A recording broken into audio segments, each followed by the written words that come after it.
નમસ્કાર દર્શક મિત્રો, એસડી ન્યૂઝ ગુજરાતી ચેનલ પર આપનું સ્વાગત છે અને હું આપની સાથે વૈશાલી પુબારુ કરીશું નજર આજના સમાચાર પર। વડોદરા શહેરમાં આવેલ દીપિકા ગાર્ડન પાસે ટૂંક સમય પહેલા જ મસમોટો ભૂવો પડ્યો હતો। આજ રોજ ફરીથી દીપિકા ગાર્ડન પાસે મસમોટો ભૂવાનું નિર્માણ થયું હતું। આ રોડ અવરજવર માટે મુખ્ય માર્ગ છે। આ મસમોટો ભૂવો પડ્યો છે તે વોર્ડ નંબર 8ના અધિકારી દ્વારા ટૂંક સમય પહેલા જ ડ્રેનેજની કામગીરી કરી હતી। ત્યારે વધુમાં સામાજિક કાર્યકર કમલેશભાઈ પરમાર સ્થળ પર પહોંચીને ભૂવા પાસે બેસીને તંત્રનું ધ્યાન દોર્યું હતું।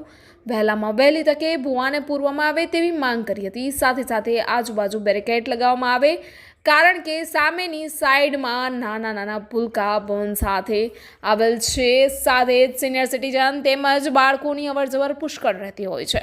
કોઈપણ પ્રકારની ઘટના ન બને તેને ધ્યાનમાં રાખીને કામગીરી હાથ ધરવામાં આવે।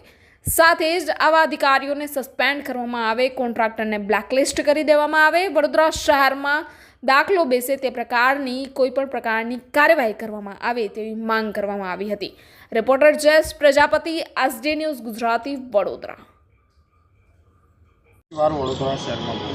ફરીથી જે કહેવાય છે કે વડોદરા શહેરની અંદર કારેલીબાગ વિસ્તારની અંદર દીપિકા ગાર્ડન જવાનો જે મુખ્ય માર્ગ છે, આ રોડ પર જે ટૂંક સમય પહેલે એક મસ્ત મોટો ભૂવો પડ્યો હતો। આજે ફરીથી જે ભૂવાએ જે કહેવાય છે આગમન કર્યું છે અને મસ્ત મોટો ભૂવો ફરીથી એક પડ્યો છે। એટલે ખાસ કરીને વડોદરા શહેરનું કોર્પોરેશન તમામ રીતે ખાડે ગયું છે। વડોદરા શહેરનું નામ ખડોદરા નગરી, ભુવા નગરી, મચ્છર નગરી, આ બધા જે ઉપનામ આપવામાં આવતા હોય તે ખાસ કરીને વડોદરા શહેરના મેયરશ્રી, કમિશનરશ્રી, ચેરમેનશ્રીએ એસી કેબિનમાંથી બહાર નીકળી અને તમામ જે કહેવાય છે કે અધિકારીઓને સૂચન આપવું જોઈએ। પરંતુ કહેવાય છે કે વડોદરા શહેરની અંદર ડ્રેનેજ પુરવઠા હોય, પાણી પુરવઠા હોય, સાથે સાથે અનેક રોડ રસ્તાના કામગીરીની અંદર કંઈક ને કંઈક મસ્ત મોટો ભ્રષ્ટાચાર થતો હોય। એટલે અવારનવાર અલગ અલગ વિસ્તારોમાં રોજે રોજ જ્યારે ભૂવા પડતા હોય ત્યારે આજે ફરીથી જે કહેવાય છે કે કારેલીબાગ વિસ્તારની અંદર મસ્ત મોટો ભૂવો પડ્યો છે। તો વોર્ડ નંબર 8ના અધિકારીઓ, સાથે સાથે સુપરવાઇઝરો, સાથે સાથે જે પણ કોન્ટ્રાક્ટરો છે, આ તમામની એક જવાબદારી સમજી અને આ વહેલામાં વહેલી તકે આ ભૂવાને પુરાણ કરવામાં આવે। કારણ કે અહીંયા ગાડી લોકો સવાર સાંજ ચાલવા માટે પણ આવતા હોય છે, સિનિયર સિટીઝનો આવતા હોય છે।